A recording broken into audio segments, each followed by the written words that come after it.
दोस्तों नमस्कार, Z plus में आपका स्वागत है। सुबह के 6:30 बजे हैं, शनिवार 7 अक्टूबर। सामान्य की तरह रोज का दिन, अचानक इजराइल में सायरन बजने लगता है।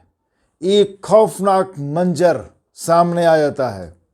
अफरा तफरी मच जाती है, चीख पुकार मच जाती है। अल्लाहू अकबर के नारों के साथ गोलीबारी हो रही होती है। रॉकेट पे रॉकेट गिर रहे होते हैं शहर के ऊपर। सैकड़ों लोग मारे जाते हैं, सैकड़ों को बंधक बनाया जाता है।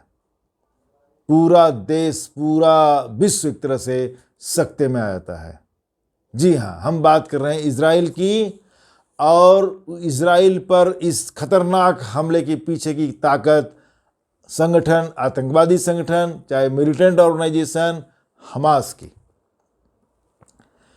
7 अक्टूबर को रोज की तरह सामान्य दिन था और इतना तगड़ा हमला होता है। एक साथ 5000 रॉकेट दागे जाते हैं इजराइल के शहरों पर। भारी तबाही। पूरी दुनिया में एक संगठन उभर के सामने आता है कि इसके पीछे कौन सी ताकत है। उस संगठन का नाम है हमास। दोस्तों, आज जानने की कोशिश करेंगे कि ये मिलिटेंट ऑर्गेनाइजेशन या आतंकवादी संगठन हमास क्या है, कौन से लोग हैं इसके पीछे, किन्होंने हमास को बनाया, उनका उद्देश्य क्या है, इजराइल का इतना बड़ा दुश्मन वो क्यों है, और तो और इसके लीडर्स कौन कौन हैं। आज दोस्तों बात करेंगे हमास की। आपको याद होगा, मैंने अपने पिछले वीडियो में भी उसको बताया है आपको कि 1987 में 1987 में फिलिस्तीन का जो फर्स्ट इंतिफादा हुआ। इंतिफादा का मतलब है विद्रोह। इजराइल के खिलाफ विद्रोह किया गया, जो प्रदर्शन, धरना प्रदर्शन और छुटपुट स्क्रीमसेस भी होती रहती थी। तो फर्स्ट इंतिफादा के टाइम पर 1987 में हमास जैसे संगठन की स्थापना की गई। दोस्तों, हमास का अर्थ है हरकत अल मुकवामा अल इस्लामिया, या प्रतिरोध आंदोलन। क्या हो गया? प्रतिरोध आंदोलन, रेजिस्टेंस मूवमेंट। यह है इस्लामिक रेजिस्टेंस मूवमेंट। 1987 में इसकी स्थापना की गई और इसका उद्देश्य था कि जो फिलिस्तीन की सरजमी है, जो फिलिस्तीन का ज़मीन है, इजरायलियों ने जिस पर कब्जा किया है, इजराइल के कब्जे से फिलिस्तीन को मुक्त कराना। इसकी स्थापना किया था शेख अहमद यासीन ने, जो व्हील चेयर थे, अपाहिज थे, पैरों से वो चल नहीं सकते थे और 12 साल की उम्र से वो व्हील चेयर थे। लेकिन उन्होंने एक ऐसा रुतबा बनाया कि पूरे संगठन में उनकी मौत हुई 2004 तक उनको चैलेंज करने वाला कोई नहीं था। वो एकमात्र नेता इसके बने हुए थे। तो उनके नेतृत्व में पहले इसका ये गठन हुआ। लेकिन मैं इसमें एक इम्पॉर्टेंट बात यह है कि शुरुआत में इन्होंने हथियार नहीं उठाया था। 1987 में जब ये बना तो प्रदर्शन करना, और कभी कभी ये इजरायली सेना पर पत्थरबाजी करते थे। तो पत्थरबाजी करना ही इनके विरोध का तरीका हुआ करता था। ये तब हथियारबंद नहीं थे, तब ये दहशतगर्दी में नहीं आए थे। ये घटना घटी जिसने इनके पूरे रूप को बदल दिया। एक बार विरोध प्रदर्शन के दौरान गाजा चेक पोस्ट पर इजरायली सैनिकों ने फायरिंग कर दी, जिसमें 4 इनके प्रदर्शनकारी फिलिस्तीनी मारे गए। अब इन प्रदर्शनकारियों के मारे जाने से इनका उद्देश्य बदल गया। इन्होंने फिर हिंसक या हथियारबंद लड़ाई का रास्ता इन्होंने अपनाने की घोषणा की। एक मसौदा तैयार किया गया और मसौदे में ये बात क्लियर की गई कि उनका अब हमास का उद्देश्य है इजराइल को पूरी तरह तबाह करना, इजराइल को पूरी तरह तबाह करना और फिलिस्तीन की पूरी ज़मीन पर एक इस्लामिक सोसाइटी की स्थापना करना। ये मेन उद्देश्य बना हमास का 1988 में। उस मसौदे के साथ एक घटना ने इनके उद्देश्य को, या उद्देश्य तो उनका एक ही था लेकिन विरोध करने के तरीकों को बदल दिया। 1988 के बाद एक और बड़ा परिवर्तन आया कि 1992 के आसपास इन्होंने आत्मघाती हमलों की शुरुआत की कि इजराइल के अंदर घुस करके आत्मघाती हमले किए जाएंगे। एक और रणनीति उन्होंने अख्तियार की। साल 2005 में हमास में बड़े बदलाव हुए। 2006 में वहाँ पर इलेक्शन हुए, फिलिस्तीन के अंदर संसदीय इलेक्शन हुए। तो क्या था कि हमास ने एक अग्रेसिव रूप लिया जिससे कि गाजा स्ट्रीट में इनकी प्रभाव इनका बढ़ गया। वहाँ से पहले ही फतह के इसका शासन था और महमूद अब्बास वहाँ के फिलिस्तीन के राष्ट्रपति थे। तो 2006 के संसदीय चुनाव में क्या हुआ कि गाजा पट्टी में ये जीत गए और अच्छी जीते। अब गाजा पट्टी में जीतने से क्या हुआ कि वहाँ की गाजा पट्टी की सरकार पर उन्होंने कब्जा कर लिया। उस टाइम तक फिलिस्तीन के प्रधानमंत्री थे। बाद में क्या हुआ कि फतह पार्टी को हमास वालों ने बाहर कर दिया फिलिस्तीन वहाँ गाजा पट्टी से, और जवाब में राष्ट्रपति अब्बास ने इनको बर्खास्त कर दिया। लेकिन ये ने कभी अपनी बर्खास्तगी को स्वीकार नहीं किया और वह स्वयं को फिलिस्तीन का प्रधानमंत्री बताते रहे। राष्ट्रपति अब्बास ने ये कहा कि गाजा पट्टी में ज़बरदस्ती हमास ने कब्जा कर लिया है, या उसका नाम दिया गया तख्ता पलट का। उल्टे फिर उन्होंने आरोप लगाया कि राष्ट्रपति अब्बास साजिशें कर रहे थे। गाजा पट्टी में सत्ता में आने के बाद हमास शक्तिशाली हो गया, पावरफुल हो गया, और दोस्तों इजराइल पर उसने लगातार हमले जारी किए। एक लंबी फहरिस्त है। इजराइल पर उन्होंने लगातार रॉकेट हमले किए। कतर जैसे देशों और ईरान जैसे देशों से उसको समर्थन मिलता रहा, संसाधन मिलते रहे, और इजराइल पर लगातार इन्होंने हमले किए। इजराइल ने रिटेलिएट भी किया। मैंने पिछली वीडियो में बनाया कि हमेशा देखा जाए, अगर आप उनके रिटेलिएशन को, हमास के हमले को और इजराइल के रिटेलिएशन को, बदले की कार्रवाई या जवाबी कार्रवाई को आप देखेंगे तो आप पाएंगे कि ज़्यादातर फिलिस्तीनी मारे गए हैं। अगर कहीं पर 20-25 इजरायलियों की मौत हुई तो 100-150 फिलिस्तीनी मारे गए, क्योंकि जवाबी कार्रवाई में तो निर्दोष ही मारे जाते हैं। इनसे हमास के हमलों से बार बार जो रॉकेट हमला करता था वो अचानक से करता था, बिना किसी घोषणा के, या ऐसा नहीं था कोई युद्ध की घोषणा करके। बस जब मर्जी आया हमास ने इजराइल पर रॉकेट दाग दिए। इजराइल ने तकनीक विकसित की, नई टेक्नोलॉजी को अडॉप्ट किया, एक आयरन डोम बनाया, डेवलप किया उसमें, कि ताकि जो रॉकेट आ रहे हैं उनको इंटरसेप्ट किया जा सके, उनको रोका जा सके। अब वो अभेद्य माना जाता था कि इजराइल के ऊपर जब भी रॉकेट के हमले होते थे, वो बहुत बड़ा मैग्नेटिक फील्ड बनता है उससे, तो वो इसमें सक्षम था कि हमास के रॉकेटों को रोक लेता था। लेकिन इस बार बड़े आश्चर्य की बात हुई, या शायद इसलिए कि बहुत सारा करीब 5,000 रॉकेट्स 20 मिनट में फायर किए गए। तो हो सकता है कि रॉकेटों की भारी संख्या की वजह से, या और वैज्ञानिक कारण हो सकते हैं, इस बार हमास ने इजराइल के उस अभेद्य आयरन डोम को भी भेद दिया और पूरी ताकत से हमले कर दिए। 5,000 रॉकेट्स दाग दिए। 5,000 रॉकेट ही नहीं जागा, उनके करीब 40,000 सैनिक इजराइल में दाखिल हो गए, रहायशी इलाकों में घुसे और तमाम लोगों को मारा भी, गोलियां चलाईं और बंधक बनाया। औरतों बच्चों को भी उसमें उन्होंने बंधक बना लिया।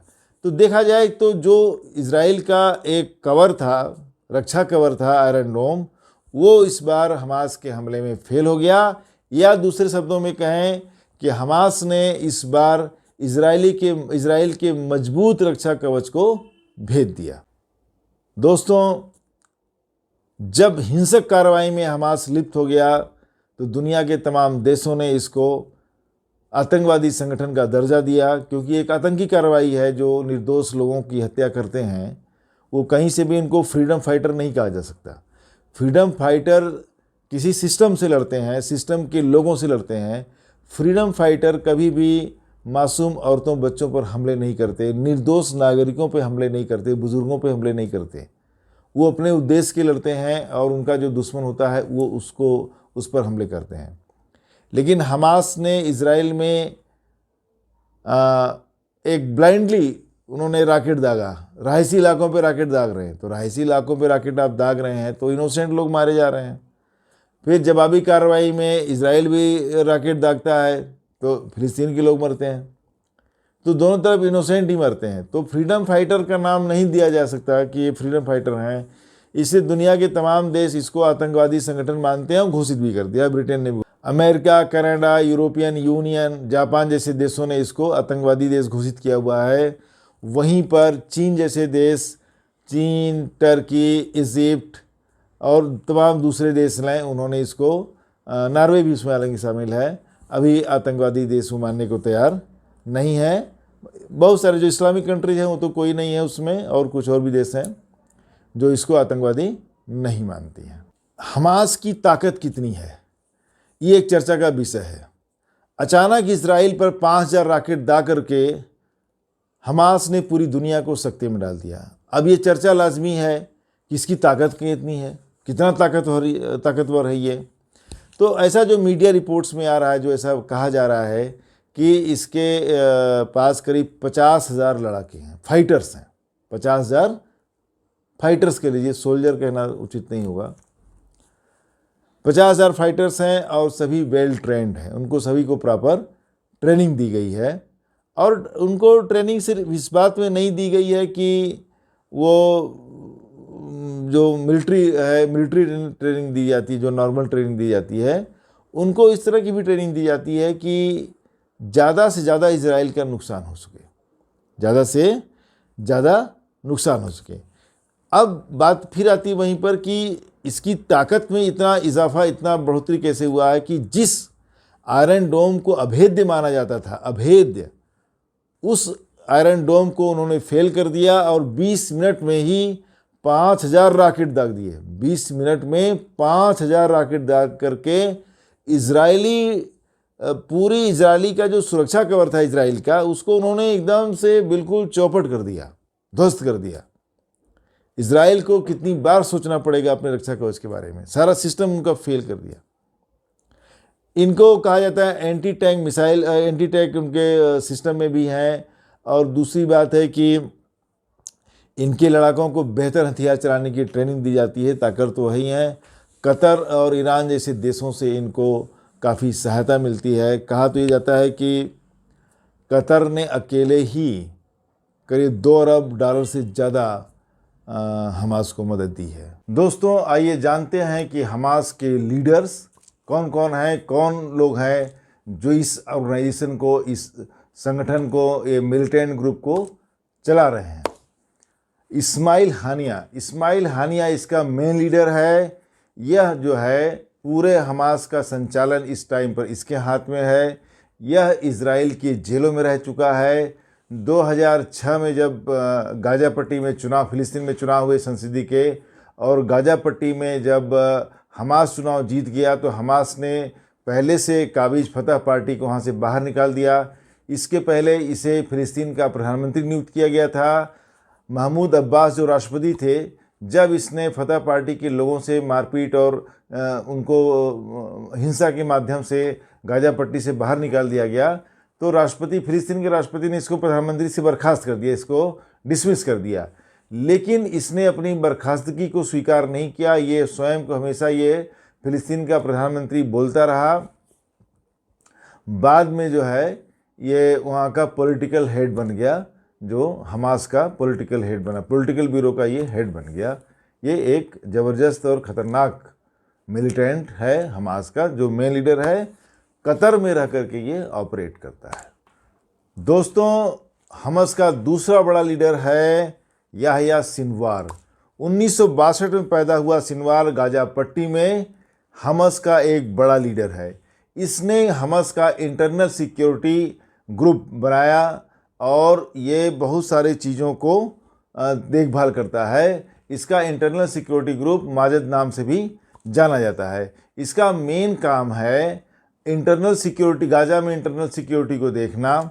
गाजा के अंदर मौजूद इजरायली एजेंटों की पहचान करना, उनको पकड़ना और उनको सज़ा देना।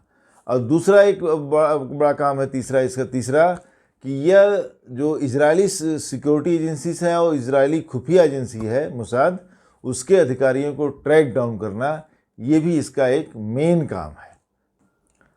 मोहम्मद डेफ कई बार जानलेवा हमलों से बच निकलने वाला रहस्यमयी व्यक्तित्व का मालिक है मोहम्मद डेफ। इजराइल को इसकी बड़ी तलाश है। अपने रहस्यमय व्यक्तित्व के कारण ये फिलिस्तीनियों में मास्टरमाइंड के नाम से जाना जाता है। इजरायली खुफिया एजेंसियां इसको कैट विद 9 लाइफ्स कहती हैं। ये गाजा से इजराइल में सुरंग बनाने में इसकी एक बहुत बड़ी भूमिका थी। इजराइल के लिए बहुत ही वांटेड है और इजराइल ने एक बार इसके घर पे अटैक किया, लेकिन ये तो बच गया। इसकी पत्नी और इसके 2 बच्चे उसमें मारे गए। ये एक खतरनाक आतंकवादियों में शुमार है। चौथा आतंकवादी है मारवा ईसा। चौथा आतंकवादी है मारवा ईसा। हमास सिक्योरिटी सर्विस या इज अल दीन अल कसम ब्रिगेड का ये डिप्टी कमांडर इन चीफ है। ये एक खतरनाक आतंकवादी है और इजराइल द्वारा जो सबसे खतरनाक आतंकवादियों की सूची है, वांटेड है, उसमें से एक ये है। इसको इजराइल के अंदर घुसपैठ कराने का मास्टर माना जाता है। घुसपैठ कराने में ये माहिर है, इसी के लिए इसको जाना जाता है। दोस्तों, हमास का 5वां सबसे खतरनाक लीडर, खतरनाक आतंकवादी खालिद मेसाल है। खालिद मेसाल वेस्ट बैंक में 1956 में वेस्ट बैंक में पैदा हुआ था और हमास के फाउंडर लीडर में से एक है।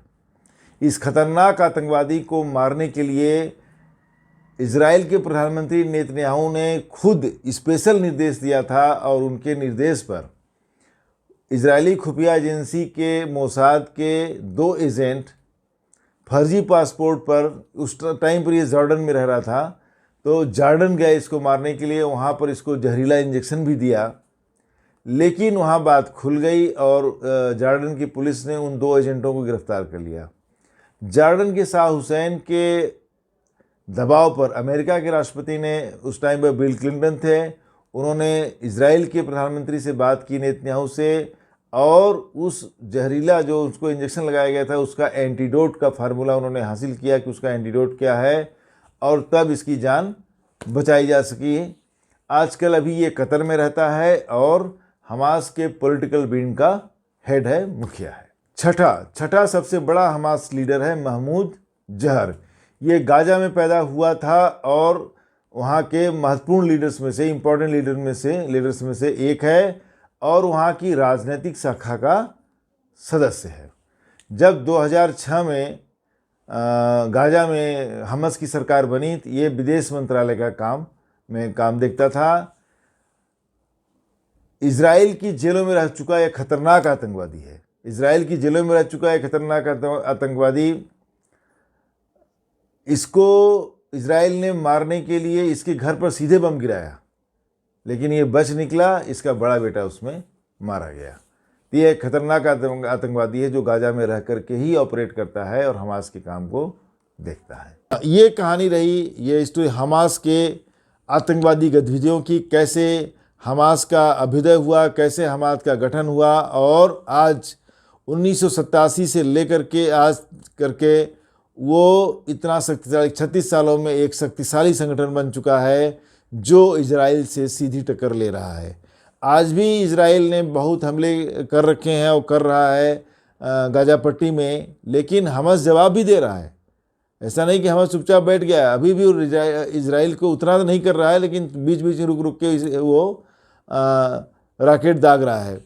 तो कुल मिलाकर के हमास इजराइल के लिए बहुत बड़ा सरदर्द बन चुका है, बहुत ताकतवर हो चुका है। तमाम देशों से इसको मदद मिलती है। ईरान, कतर और दूसरे इस्लामिक देशों से इसको काफ़ी मदद मिल रही है। बिना मदद कितना ताकतवर कैसे हो जाएगा। और लेकिन इस बार इजराइल ने कसम खा लिया है, उनके प्रधानमंत्री नेतन्याहू ने साफ कहा है कि अब की बार हमास को पूरी तरह से ख़त्म करके ही दम लेंगे, पूरी तरह से ख़त्म करके ही दम लेंगे। ये इजरायली प्रधानमंत्री का इरादा उन्होंने जाहिर किया है हमास को ख़त्म करने का। ये छोटी सी स्टोरी थी हमास की कि कैसे हमास ने ग्रो किया और कैसे एक आतंकवादी संगठन बन चुका है। और आज इज़राइल को जिसको इस्लामी तमाम देश अरब राष्ट्र उनको हरा नहीं पाए, इज़राइल को कई लड़ाइयों में 67 से लेकर के 48 से लेकर 67, 48, 67, 73 लगातार उन्होंने लड़ाइयाँ लड़ी, उसको हमास परेशान कर रहा है, सरदर्द बन चुका है। और देखते हैं कि इज़राइल कैसे निपटता है हमास से। मिलते हैं दोस्तों नेक्स्ट वीडियो में। हमारे चैनल को सब्सक्राइब करेंगे, मुझे आपका सपोर्ट मिलेगा। नमस्कार, धन्यवाद।